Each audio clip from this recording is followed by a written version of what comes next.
Greetings, TheWarOwl greets you. I was recently invited to LA during E3 to check out Lawbreakers, the upcoming first-person shooter game from new development team Boss Key. So this video is sponsored. Big thanks to everybody who made this happen. It was exciting to get my hands on the game and try it out, and to meet and ask questions to the developers. So what the hell is Lawbreakers? I describe it as a modern arena shooter. It has all the hallmarks of the classic arena shooter genre. Unique movement mechanics, twitch-based shooting, arena-level design. It plays like an arena shooter, but it also has more modern gaming elements, such as picking a unique hero to play that has different single button press abilities on cooldown. It also has cosmetic case openings that look very familiar. The game's development is being helmed by Cliff Bleszinski, out of retirement because he's bored and wants to make a game. He's a legendary, outspoken game designer from Epic Games, responsible for such titles as Unreal Tournament and Gears of War, some of the most dude bro games ever made.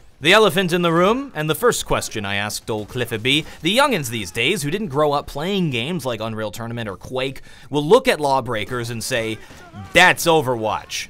I'd say the biggest marketing hurdle for them is to distinguish themselves from Overwatch, the current titan of the genre. I don't think it's possible to directly compete with Overwatch. It was never possible to compete with World of Warcraft. Lawbreakers itself is a distinctive game, but it's the perception that has to be overcome. When you look at gameplay, Lawbreakers obviously isn't Pixar butts. The game is more based upon individual skill with a strong emphasis on movement control. Whoa, hey, what's up? TheWarOwl here at E3 for my E3 coverage. Just kidding, I'm in LA for the Lawbreakers event. I flew all the way across the country. These guys are located, like, next door. All right, I'm gonna be quiet because these guys are doing things. We've got stuff going on in here. I wanna get the nice walking shot. My ugly mug all the way through this really cool setup that they have here. They got lighting, they got games.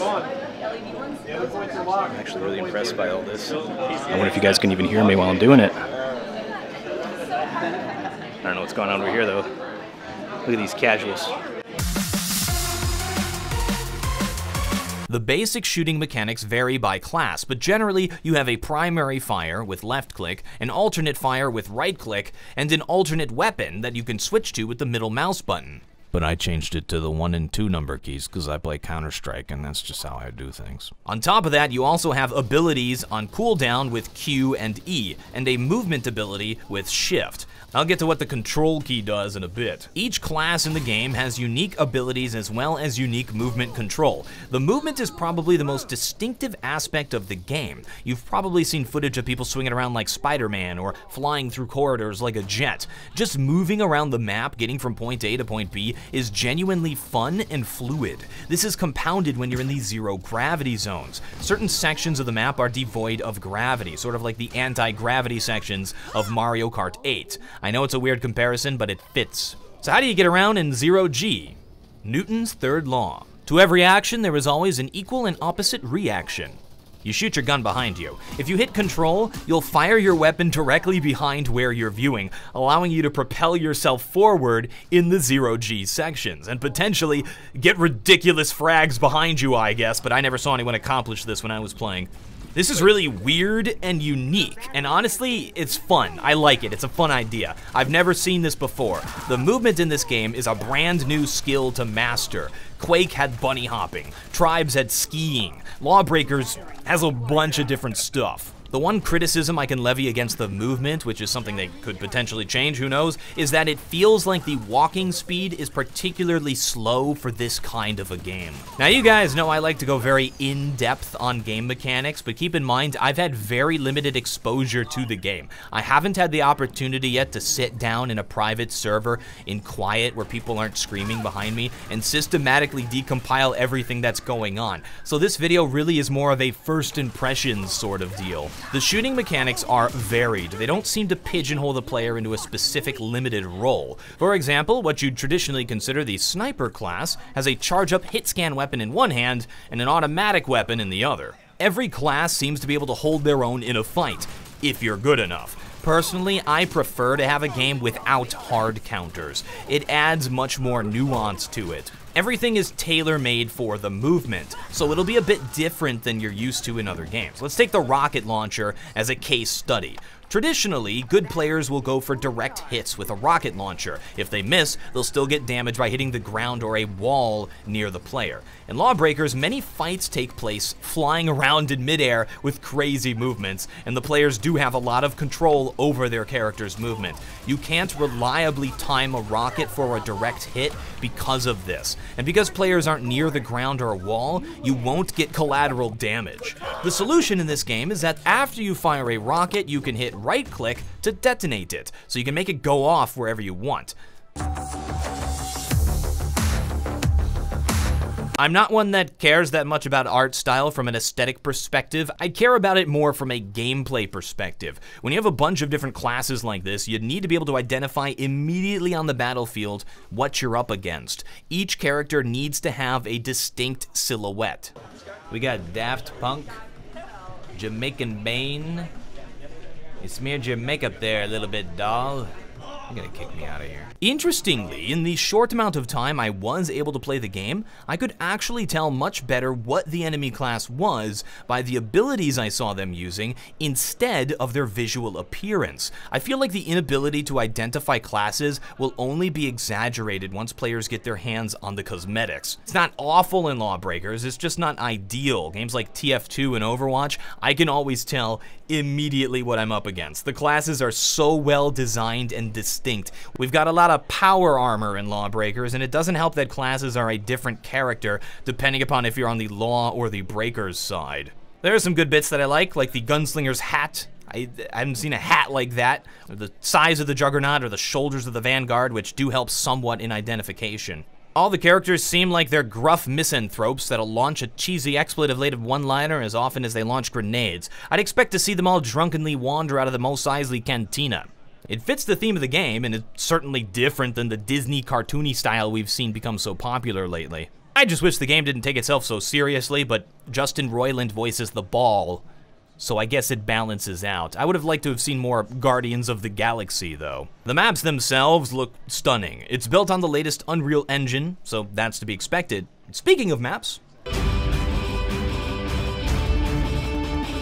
the game modes for Lawbreakers seem designed to keep players at one focal point of the map. This may be by design. For example, in a normal Capture the Flag game mode, which is not present in Lawbreakers, you have two main focal points, being the flags, which forces you to strategically divide your players. In Lawbreakers version, Overcharge, there's only a single flag, which is a battery that you need to take to your base to charge. The enemy team can come and steal the battery and bring it back to their base to charge. Whoever finishes charging it wins. This is a theme throughout the different game modes. There's another version where the flag is a ball, called Blitz Ball, and the objective is to bring the ball to the enemy team's goal, basically capture the flag, except again, with a single flag. Traditional sports, like soccer or football, have a single ball, which is the focal point. The thing is, players can pass that ball around over long distances. That doesn't happen in this game, so instead of spreading out across the map, covering players, coming up with unique strategies, and taking control of the entire map, everyone is incentivized to just be at a single point. Even in the capture point mode called Turf War, the capture points are set up in a straight line from one spawn to the other, at least in the map that I played, and there's a period of time before they unlock. For the most part, this means the only contested point is going to be the one in the middle. I think it would be better to design the maps so that the capture points are all equidistant from the spawns. It'd be cool to also take advantage of the vertical aspects of the gameplay, and maybe have the capture points on top of each other, or like a triangle. This way, when capturing happens, players will have to intelligently decide which point to contest, and will travel between each of the points. This takes advantage of the fun movement, the vertical aspects. I think a slight tweaking to the map design would greatly improve this game mode. As I played it, Lawbreakers was less about working off of the abilities of your teammates, and more about fragging. So game modes and maps that take advantage of this by spreading players out would add more depth to the gameplay. Damn. Nice. Good job. Tried so hard. So well.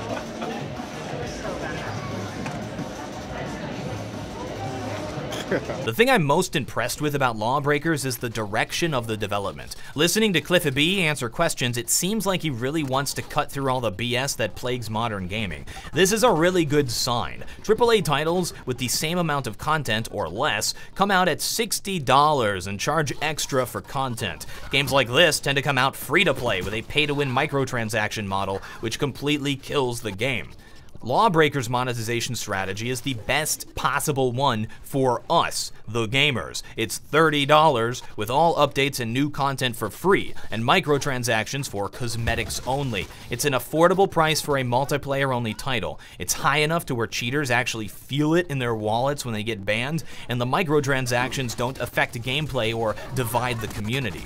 I will definitely be getting this game, and not just because they sent me a bunch of keys. A lot of my friends are also interested in trying it out. I'll play it on my Twitch stream after release during open beta or something, and we can decide as a community if you guys want to see some content for it on the YouTube channel. Let me know in the comments, I do read them. From what I gathered, it seems like the goal of Lawbreakers right now is to focus on the gameplay loop and to make a solid, fun experience, not to craft an esport or a competitive experience. With a multiplayer-only game like this, however, you need to give players a reason to come back and to keep playing. Otherwise, its lifespan will be very short. Gamers today have nearly infinite choices of games to play, and very limited time to do so. If they want to succeed in the long term, they will have to come up with some kind of a ranked matchmaking post-launch, so players can see return on their investment of getting good at the game.